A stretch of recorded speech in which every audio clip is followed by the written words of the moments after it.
Assalamualaikum warahmatullahi wabarakatuh. Perkenalkan, kami dari kelompok 6 dengan materi sistem BAS. Sebelumnya, perkenalkan saya sendiri Ratna Pratiwi. Saya Yeni Sonia, saya Almira Madani, Saya Sri Rizky Aprilawati. Saya Yuli Deanita. saya Situme Roslaya. Assalamualaikum warahmatullahi wabarakatuh. Baiklah, di sini saya akan menjelaskan pengertian dari sistem BAS. Bahwa sistem BAS atau bus system dalam arsitektur komputer merujuk pada bus yang digunakan sistem komputer untuk menghubungkan semua komponen. Sebuah bus adalah sebutan untuk jalur di mana data dapat mengalir dalam komputer. Jalur-jalur ini digunakan untuk komunikasi dan dapat dibuat antara dua elemen atau lebih. Data atau program yang tersimpan dalam memori dapat diakses dan dieksekusi oleh CPU melalui perantara dalam sistem bus. Nah, saluran bus dikategorikan dalam 3 bagian, yaitu yang pertama, dia ada saluran data atau data bus. Saluran data ini memberikan lintasan bagi perpindahan data antara dua modul sistem. Saluran ini secara kolektif disebut bus data. Umumnya, bus data terdiri dari 8, 16, dan 32 saluran. Jumlah saluran diaktifkan dengan lebar oleh bus data. Yang kedua ada saluran alamat atau address bus. Saluran alamat digunakan untuk menspesifikasi sumber dan tujuan data pada bus data. Saluran ini digunakan untuk mengirim alamat Word pada memori yang akan diakses CPU. Nah, yang terakhir itu ada saluran kontrol atau control bus. Saluran kontrol digunakan untuk mengontrol bus data, bus alamat, dan seluruh modul yang ada. Karena bus data dan bus alamat digunakan oleh semua komponen, maka diperlukan suatu mekanisme kerja yang dikontrol melalui bus kontrol ini.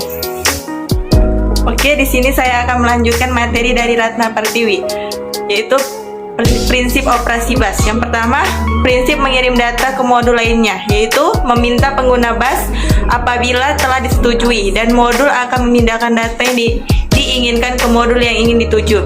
Yang kedua, operasi meminta data ke modul lainnya, yaitu meminta pengguna bus mengirim request ke modul yang dituju melalui saluran kontrol dan alamat yang sesuai. Oke, yang kedua, jenis-jenis data dalam bus. Yang pertama, memori. Memori umumnya terdiri atas word. Memori dengan panjang yang sama dan masing-masing word diberi alamat.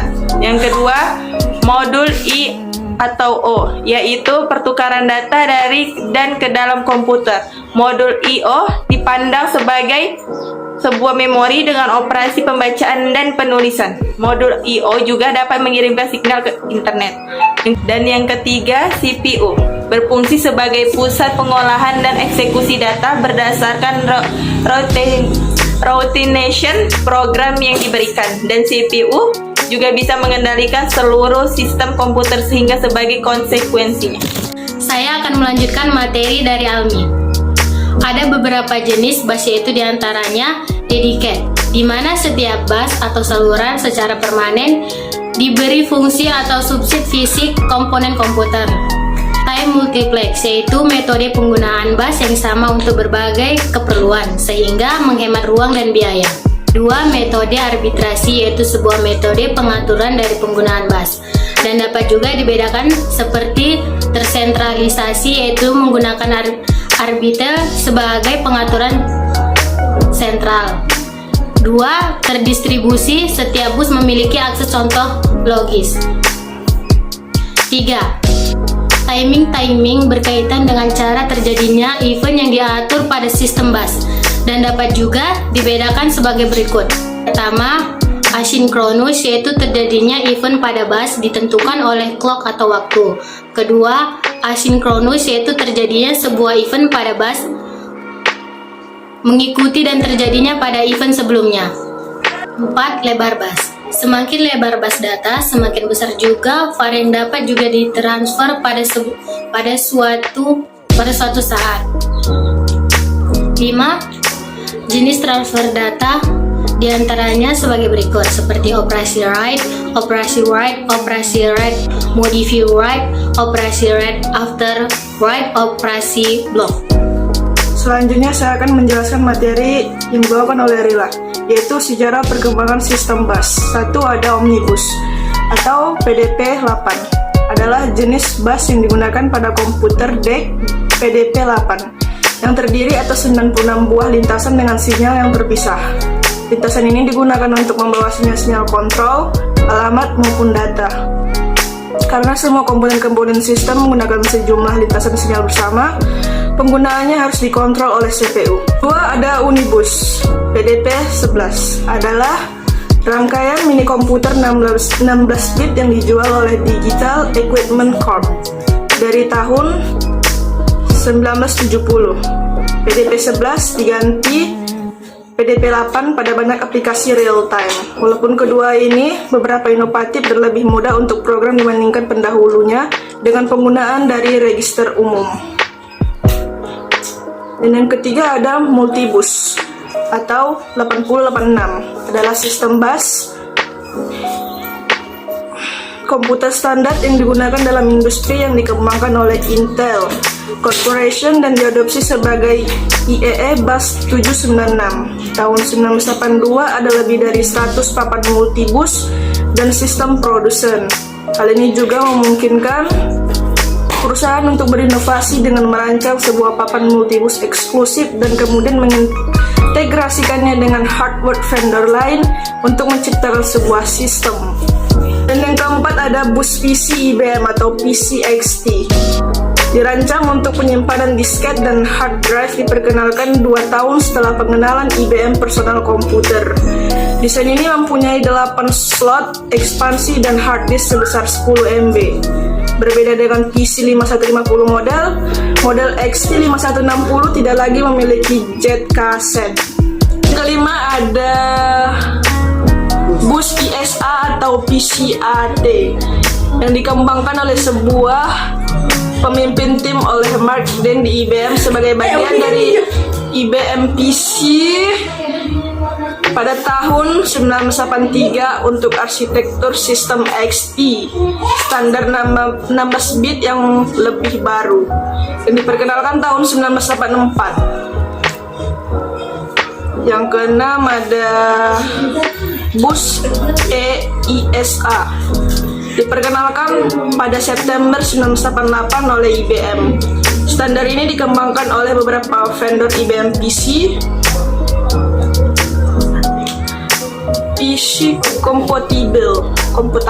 Selain IBM juga Compaq yang membentuk ESCO Committee sebagai organisasi non-profit yang didesain secara spesifik untuk mengatur pengembangan bus EISA. Dan yang ketujuh ada bus microchannel atau bus MCA. Dalam beberapa komponen mikro, bus ini dibuat oleh IBM yang ditujukan untuk menggantikan bus ISA 8 bit atau 16 bit yang lambat.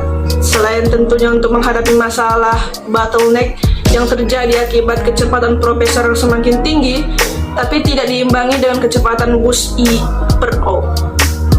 Jadi saya akan melanjutkan dari Siti Humairah. 8. Bus PCI. Bus PCI atau Peripheral Component Interconnection adalah bus yang didesain untuk menangani beberapa perangkat keras. Bus PCI akan mendukung fungsi yang terdapat dalam bus prosesor, tetapi dalam format terstandarisasi yang lepas dari prosesor tertentu.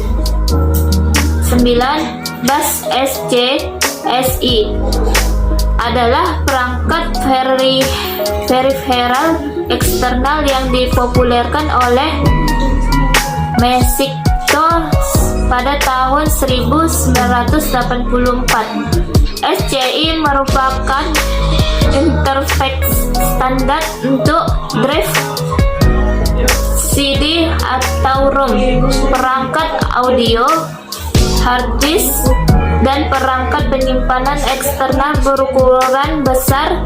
SCI menggunakan interface paralel dengan 8 atau 32 saluran data. Perangkat SCI memiliki dua buah konektor, yaitu konektor input dan konektor output. Seluruh perangkat berfungsi secara independen dan dapat saling bertukar dalam data. Misalnya, hard disk dapat membackup diri ke tape drive tanpa melibatkan prosesor. 10. Bus No Bus adalah 32 bit parallel bus komputer. Awalnya dikembangkan di AMD sebagai bagian dari proyek Numechin Workstation. Pelaksanaan lengkap pertama di Nubus dan Numechin itu dilakukan melalui webstem digital untuk Numechin mereka dan untuk Lips Mason INC PML atau Lambda.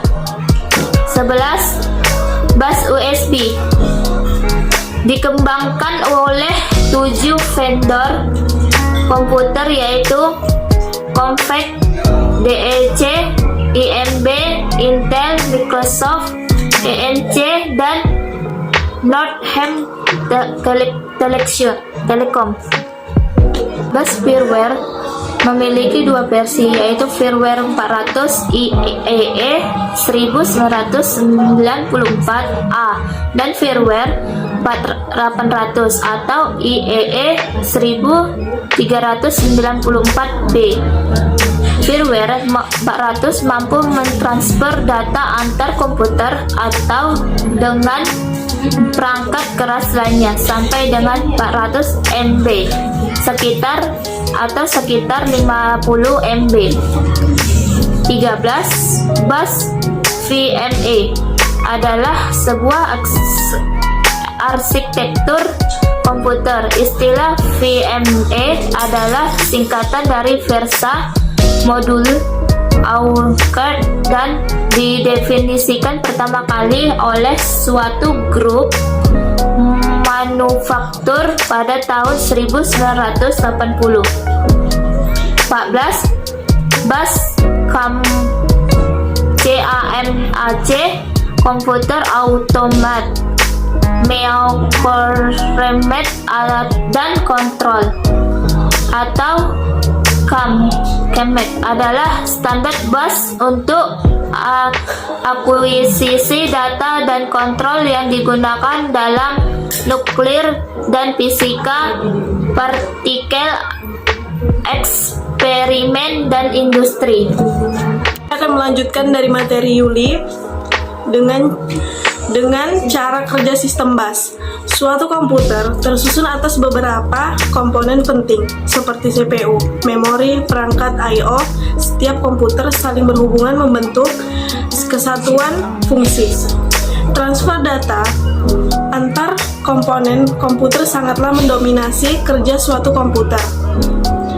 Data atau program yang tersimpan dalam memori dapat diakses dan dieksekusi CPU melalui perantara bus. Begitu juga kita dapat melihat hasil eksekusi melalui monitor juga menggunakan sistem bus. Cara kerja sistem bus antara lain sebagai berikut. Pada sistem komputer yang lebih maju, arsitektur komputernya akan lebih kompleks sehingga untuk meningkatkan performa digunakan beberapa buah bus. Tiap bus merupakan jalur data antara beberapa device yang berbeda. Dengan cara ini, RAM atau prosesor GPU atau VGA GP dihubungkan oleh bus utama berkecepatan tinggi yang lebih dikenal dengan nama FSB atau front side bus. Sementara perangkat lain yang lebih lambat dihubungkan oleh bus yang berkecepatan lebih rendah yang terhubung dengan bus lain yang lebih cepat sampai ke bus utama. Untuk berkomunikasi antar bus ini digunakan sebagai bridge. Saya akan akan memberi kesimpulan dari materi kami. Banyak sekali jenis bus yang beredaran di pasaran saat ini, semua memiliki keunggulan, kelemahan, harga, dan teknologi yang berbeda sehingga akan mempengaruhi jenis-jenis penggunanya serta berkembang sistem bus dari sepanjang masa. Saya akan memberi saran di materi kami. Sebagai pengguna komputer atau laptop, komputer tersusun atas beberapa komponen penting seperti CPU, memori, perangkat I/O. Sistem bus adalah penghubung bagi kelurahan komponen komputer dalam menjalankan tugasnya.